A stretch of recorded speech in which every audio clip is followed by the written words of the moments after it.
In today's video हम लोग बात करने वाले हैं आर प्लैनेट के बारे में। अब लगभग 8 डेज़ पहले मैंने आप लोगों के साथ यहाँ पे ये वाले वीडियो में आपको एक अपडेट दी थी कि big update coming soon of our planet. तो यहाँ पे वो आ चुकी है कल रात को ही, और इसके बारे में कई सारे लोगों को जो है ना समझ नहीं आ रहा है, थोड़ा सा कंफ्यूजिंग है इनका ये वाला पोस्ट, और थोड़ा सा बड़ा भी है यूजुअली। तो इसके ऊपर वीडियो बनाओ बल्कि बहुत ज़्यादा रिक्वेस्ट आई थी, तो ये रहा वीडियो। अब हम डिटेल में बारीकी से बात करेंगे इसके ऊपर कि इसमें क्या क्या पॉइंट्स हैं, क्या क्या मतलब सही है और इसमें क्या चीज़ गलत मुझे लग रही है, और ये मेरा खुद का पर्सनल ओपिनियन है। आप लोग क्या सोचते हैं इस वाले अपडेट को लेके, ज़रूर से कमेंट करके आप लोग बताना। और गिव अवे भी चल रहा है एवरी वीडियो के ऊपर। आप लोगों को पार्टिसिपेट करने के लिए 3 काम करने हैं। वीडियो को लाइक करना है, मिनिमम 70 लाइक्स आने चाहिए, और कमेंट करना है आपका कोई भी एड्रेस, आपको जो टोकन चाहिए। आपको $5 वर्थ ऑफ वो टोकन मिल जाएंगे, प्रोवाइडेड 30 कमेंट्स आने चाहिए वो वाले वीडियो के ऊपर, और वीडियो को शेयर कर देना है। अब चैनल को सब्सक्राइब करके बेल के आइकन को प्रेस करिए। साथ ही में हमारा जो टेलीग्राम का ग्रुप है उसको आप ज्वाइन कर लीजिए, क्योंकि ऐसी जो अपडेट्स हैं इन सभी की लिंक्स आपको, इन सभी की नोटिफिकेशन सबसे पहले आपको हमारे टेलीग्राम के ग्रुप पर ही देखने मिलेगी। इनफैक्ट ये वाला जो अपडेट है आपको कल ही हमारे चैनल पर मिल गया था, ठीक है, तो ज़रूर से इसको आप ज्वाइन कर लीजिए। तो यहाँ पे आई है बिग अपडेट। इसका नाम क्या है? द आर प्लैनेट गवर्नेंस के अंदर लोगों ने 3 चीज़ें लॉन्च करी हैं। एक तो है staking hub, RDAO auctions and meta farming.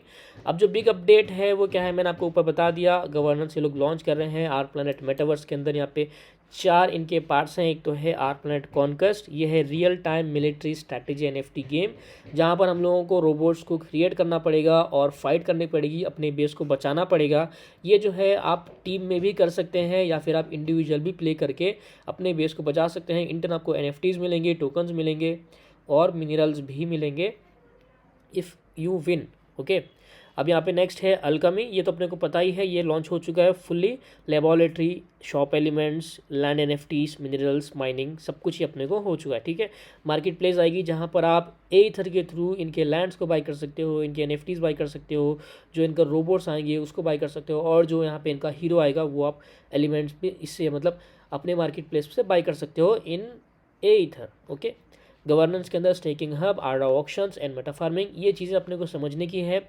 अब वो है क्या? द आर प्लैनेट गवर्नेंस में 3 चीज़ें हैं, 3 कंपोनेंट्स है उसके अंदर। एक तो है staking hub, the renewed our planet staking system. इसके बारे में मैंने आपको बता दिया। टॉप 21 प्रोजेक्ट्स, जिसको ज़्यादा वोट मिलेंगे वही non our planet NFT projects जो है यहाँ पे स्टेकिंग के लिए एलिजिबल होंगे। जो टॉप 21 रहेंगे उसको करने के लिए क्या करना पड़ेगा? मान लो आपको एलियन वर्ल्ड बहुत ज़्यादा पसंद है, आपके बहुत ज़्यादा उसके NFTs हैं, तो आप लोगों को एलियन वर्ल्ड को वोट करना पड़ेगा। आपके जो एथर हैं उसको स्टेक करके, उसको लॉक करके, बेसिकली उसको लॉक करना पड़ेगा आपको। मान लो आपने 1 करोड़ लॉक कर दिए, तो वैसे वो लोग डिसाइड करेंगे कि जिसके पास जो प्रोजेक्ट को जितने ज़्यादा वोट मिलेंगे वो प्रोजेक्ट को मतलब वहाँ पे चांस मिल सकता है कि उनके NFTs स्टेक करके जो है अपने को एथर मिले, ठीक है। तो ये सिंपल सी चीज़ है, ये आपको मैंने पहले बता दी।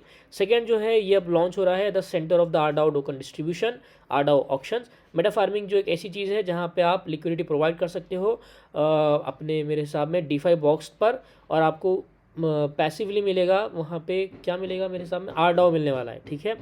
अब यहाँ पे जो सेकंड वाला पार्ट है, इसके बारे में लोगों ने डिटेल में बताया है क्या रहेगा, कैसे रहेगा। यहाँ पे एक न्यू टोकन भी लोग लॉन्च करने वाले हैं जिसका नाम है APH। अब इसकी वैल्यू इसका मतलब है एथर पर आर, ये टोकन है which will be usable during the RDAO token distribution. RDAO token का जब डिस्ट्रीब्यूशन रहेगा, मतलब जो लोग सेल कर रहे हैं वो टाइम पे ये वाला टोकन का यूज़ रहेगा। आरडाओ ऑक्शंस है क्या? The second phase of RDAO distribution will be arranged through the auctions in the pools of pairs RDAO ether and RDAO APH। यानी कि आप आरडाओ को एथर से भी बाई कर सकते हैं एंड आरडाओ को आप APH से भी बाई कर सकते हैं।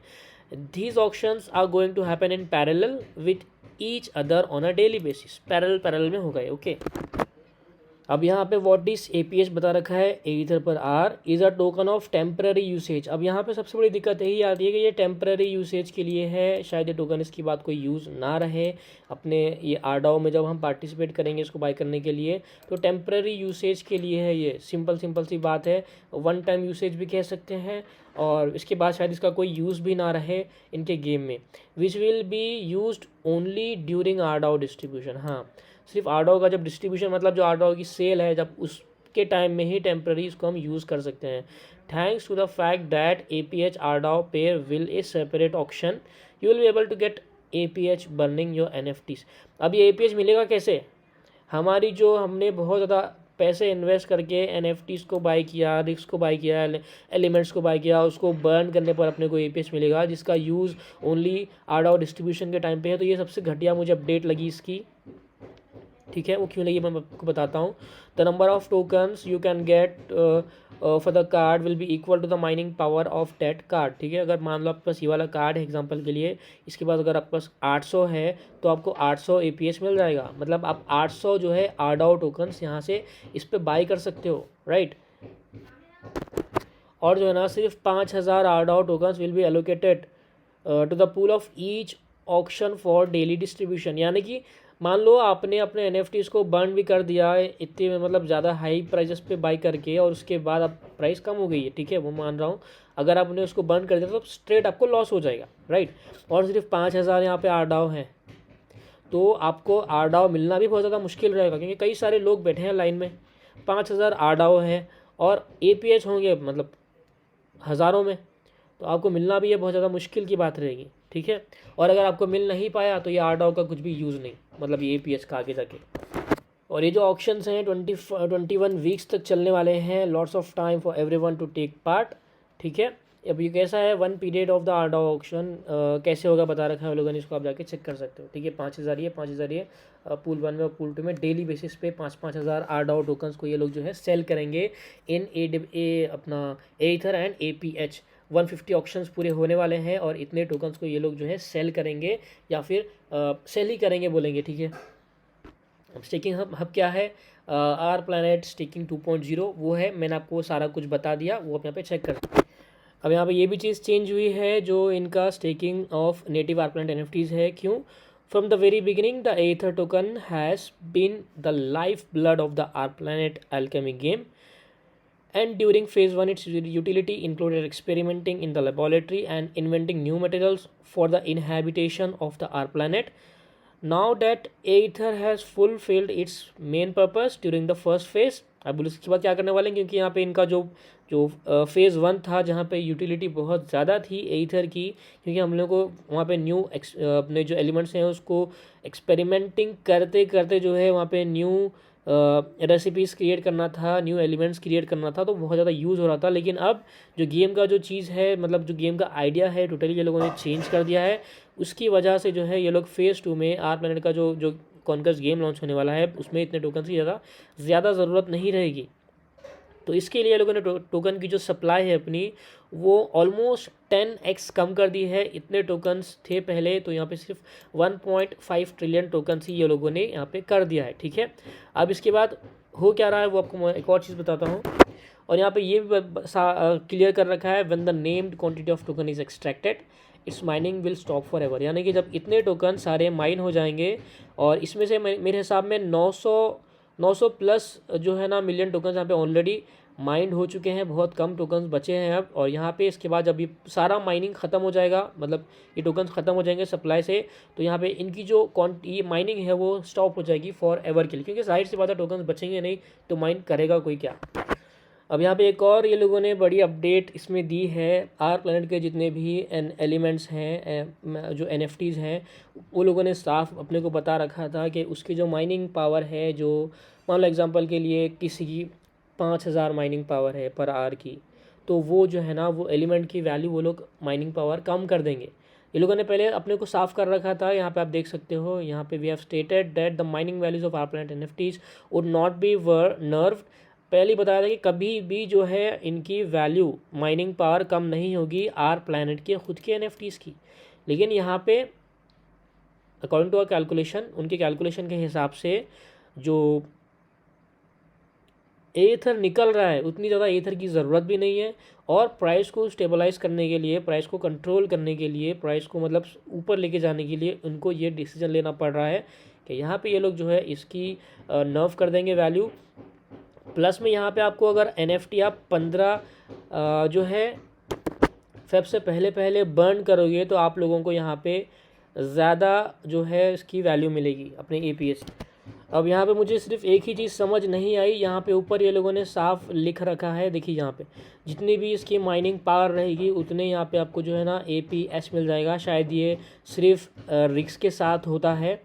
और यहाँ पे एलिमेंट्स के बारे में ये लोगों ने क्या बता रखा है, आप यहाँ पे देख लीजिए। अगर किसी के पास कॉमन एलिमेंट है तो उसको जो ओल्ड रेट यानी कि जो आज का रेट है, आज 12 फेब है, 15 फेब से पहले पहले अगर बर्न करोगे तो यहाँ पे आपको 5 जो है एपीएस मिलेंगे मेरे हिसाब में। अगर मैं गलत हूँ तो मुझे करेक्ट करना, कमेंट में बताना मुझे आप। और जिसका न्यू 15 के बाद जो है उसको सिर्फ यहाँ पे 2 मिलेगा, मुझे यही समझ आ रहा है इसको देखते हुए, ठीक है।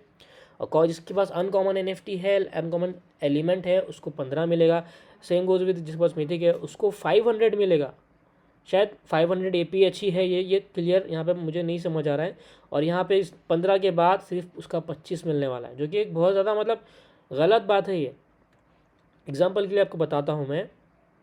मान लो आपके पास लेजेंडरी एनएफटी है, लेजेंडरी बुक मेरे पास है, ठीक है, मैंने खुद ने बाय किया है, मैंने खुद ने 40,000 वैक्स दे के मैंने लेजेंडरी बुक बाय करी है, ठीक है।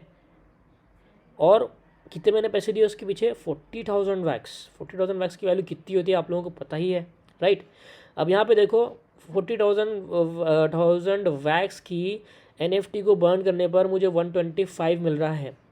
अगर मैं ये सिर्फ सब ये जो है ना कैलकुलेशंस एज एग्जांपल के लिए बता रहा हूँ मैं, कुछ भी वैल्यू इसमें स्पेसिफिक नहीं है, ओके। अब यहाँ पे देख लो 125 आपको टोकन्स बाय करने का मौका मिल जाएगा। 125 एपीएच टोकन्स मेरे हिसाब में आपको यहाँ पे मिलेंगे।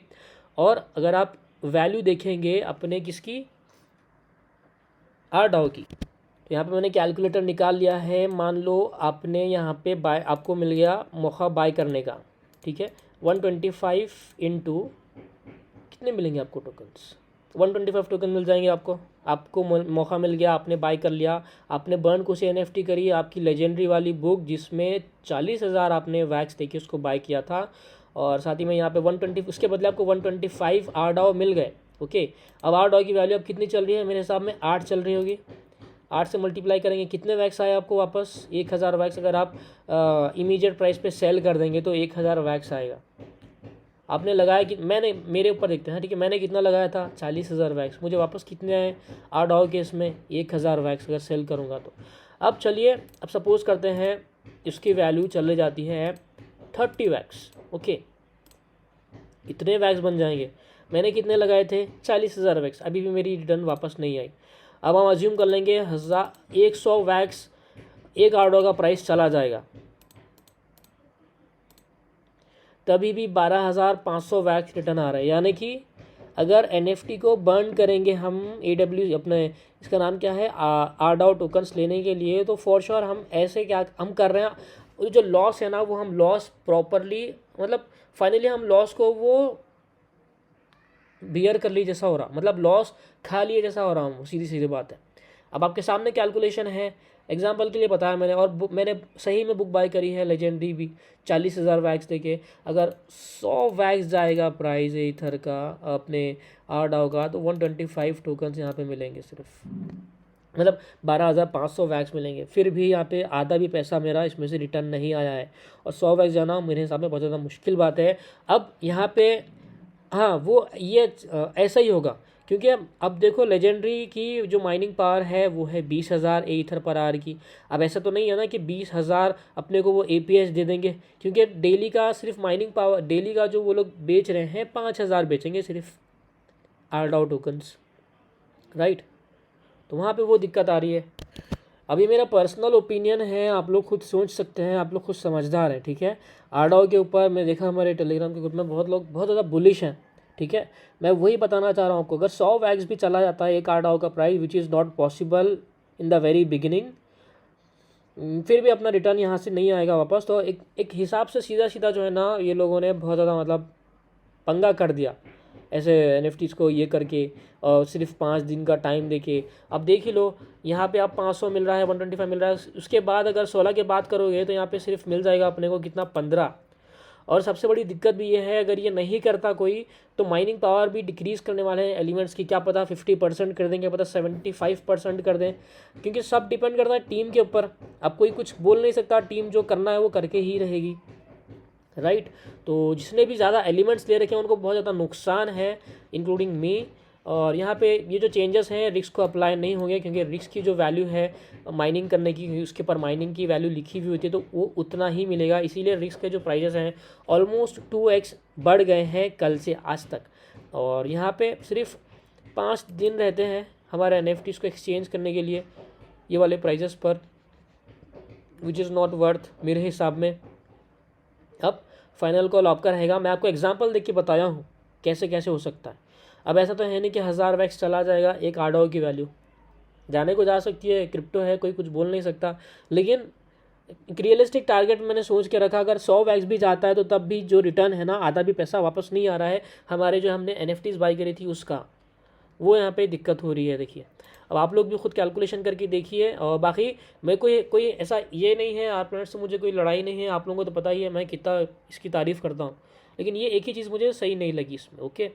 और यूज़ का एथर यूज़ करने का फ़ायदा भी उतना कुछ ज़्यादा नहीं बताया लोगों ने। रोबोट्स, लैंड्स और अदर यूज़फुल चीज़ें बाई कर सकते हैं कहते हैं इन गेम में। ज़्यादा इनका जो है ना आप दिमाग आरडीओ के ऊपर ये लोगों ने लगाया है, लिक्विडिटी प्रोवाइड करने का, पैसिव अर्निंग जनरेट करने का अगर हम ये टोकन्स को होल्ड करते हैं तो, और यहाँ पे इनको वोट करने का, डिसीजंस लेने का, इनके गेम के अंदर के आगे क्या क्या होगा, और विड्रॉ करने का भी एक अलग ही सिस्टम बनाया है लोगों ने बिग अपडेट में। क्लेम लिमिट जितनी रहेगी उतना ही क्लेम कर सकते हैं हम, डिस्पाइट आपके पास कितना भी एथर जमा हो, एक क्लेम लिमिट रहेगी, आप उतना ही एथर क्लेम कर सकते हो। अगर आपको ये क्लेम लिमिट को इंक्रीज़ करना है तो आपको एथर को देना पड़ेगा अपनी क्लेम लिमिट को इंक्रीज़ करने के लिए। और वो भी यहाँ पे एक थोड़ी सी मतलब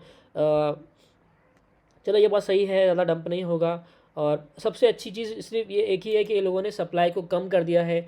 जिसके पास भी एथर है वो अपना जो लॉस हुआ है ना, कुछ हद तक अपना लॉस रिकवर कर सकते हैं, क्योंकि अपने पास एथर है। मैंने पर्सनली अभी तक स्टार्टिंग से अभी तक एक भी एथर सेल नहीं किया। सिर्फ मैंने एक बार एथर सेल किया था जब प्राइस 0.01 गया था ना उसका, वो टाइम पे मैंने अपना लाइक 10,000 वैक्स मैंने वहाँ से अर्निंग करी थी। वो मैंने एक ही एथर सेल करा था, उसके बाद मैंने फिर से एथर बाय करके रख लिए थे, ठीक है। तो ये एक अच्छी बात है। आर प्लैनेट के जो टोकन्स हैं ईथर, वो अपने को अपना जो लॉस है वो अपने को दे सकते हैं। लेकिन जो एलिमेंट्स में अपने को लॉस होगा वो हम बियर, अब क्या ही बताऊँ मैं आपको, ठीक है। ज़्यादा मैं बोल नहीं सकता, वो मैंने आपको बता दिया, आप खुद कैलकुलेशन करके देख सकते हैं आपने कितना इन्वेस्ट किया, क्या किया। मेटा फार्मिंग जैसे मैंने बताया, डिफाई बॉक्स के ऊपर आपको लिक्विडिटी प्रोवाइड करनी पड़ेगी ईथर वैक्स और आरडीओ वैक्स के अंदर, और आपको LP टोकन्स मिलेंगे जिसको आप वहाँ पे मतलब उनको रिवॉर्ड मिलेगा जिस पर भी LP टोकन रहेगा। और इतने टोकन्स ये लोग ने रखा है रिवॉर्ड के लिए, और 200 दिन तक की चलेगा। 0.864 आरडीओ टोकन मिलेंगे। हाँ, ये अच्छा हो सकता है अगर आरडीओ का प्राइस 200, 300, 400, 500 वैक्स चला जाता है तो तब कहीं जाके अपने को जो है कुछ ना कुछ लॉस रिकवर हो जाएगा। लेकिन पॉसिबल टारगेट्स इतनी जल्दी मुझे नहीं लग रहे होते, ठीक है। 10, 20, 50 वैक्स तक भी जाएगा तो बहुत बड़ी बात रहेगी, ओके। बाकी कोई ऐसा ये नहीं है नेगेटिव बोलने का, मैं आपको सिर्फ फैक्ट बता रहा हूँ कि क्या क्या कैसे कैसे रहेगा।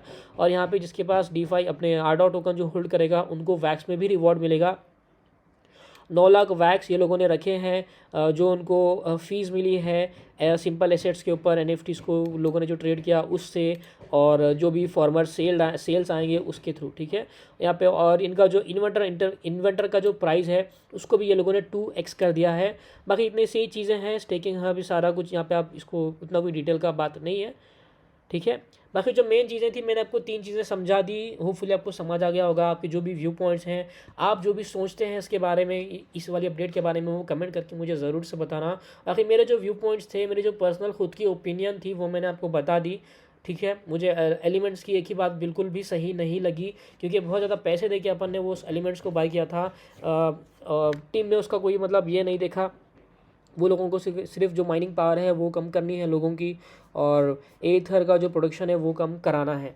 बाकी आप लोग क्या है, आपके व्यू पॉइंट ज़रूर से कमेंट करके बताइए, गिव में पार्टिसिपेट करिए। मैं मिलूंगा आपसे अगले वीडियो में, तब तक take care, bye bye and keep earning.